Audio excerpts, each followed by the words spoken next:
ഒരിക്കൽ ദൈവം പ്രത്യക്ഷപ്പെട്ട് മനുഷ്യനോട് ചോദിച്ചത്രേ, നിനക്ക് എന്താണ് ഈ ലോകത്തിലുള്ളതെന്ന്. അപ്പോൾ ഉടനെ മനുഷ്യൻ പറഞ്ഞത്രേ, എനിക്ക് ഭാര്യയുണ്ട്, എനിക്ക് മക്കളുണ്ട്, എനിക്ക് സമ്പാദ്യമുണ്ട്, എനിക്ക് എൻ്റെ ബിസിനസ്സുണ്ട് എന്ന് പറഞ്ഞത്. അപ്പോൾ ദൈവം പറഞ്ഞു, ഇതൊന്നും നിൻ്റെ അല്ല, ഇതൊക്കെ നിന്നെ സ്വന്തമായിട്ട് എന്താണുള്ളതെന്ന് ചോദിച്ചത്രേ. അപ്പോൾ മനുഷ്യൻ പറഞ്ഞു, എനിക്ക് സ്വന്തമായിട്ട് എൻ്റെ ശരീരമുണ്ടെന്ന് പറഞ്ഞു. അപ്പം ദൈവം പറഞ്ഞു, അതും നിൻ്റെ അല്ല, നീ മരിച്ചു കഴിയുമ്പോൾ നിൻ്റെ ശരീരം ഉപേക്ഷിച്ച് നീ പോകേണ്ടതാണ്, നിനക്ക് സ്വന്തമായിട്ട് എന്താണുള്ളതെന്ന് ചോദിച്ചത്രേ. അപ്പം മനുഷ്യൻ ആലോചിച്ചിട്ട് പറഞ്ഞു, എനിക്ക് സ്വന്തമായിട്ട് എൻ്റെ ആത്മാവുണ്ടെന്ന് പറഞ്ഞു. അപ്പോൾ ദൈവം പറഞ്ഞു, ആത്മാവ് നിനക്കുള്ളതല്ല, നീ മരിച്ചു കഴിയുമ്പം ആത്മാവ് അതിൻ്റെ ദാതാവിങ്കിലേക്ക് മടങ്ങിപ്പോകും, നിനക്ക് സ്വന്തമായിട്ട് എന്താണുള്ളത്.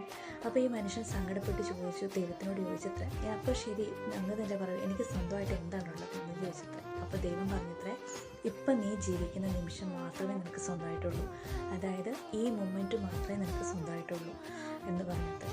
ഇത് കഥയാണെങ്കിലും ഇതിൽ വളരെയധികം ഇതിൻ്റെ ആഴത്തിൽ ചിന്തിക്കുമ്പോൾ ഇതിൻ്റെ വ്യാപ്തിയും ആഴവും ഒക്കെ വളരെ വലുതാണല്ലേ. Happy day, happy life.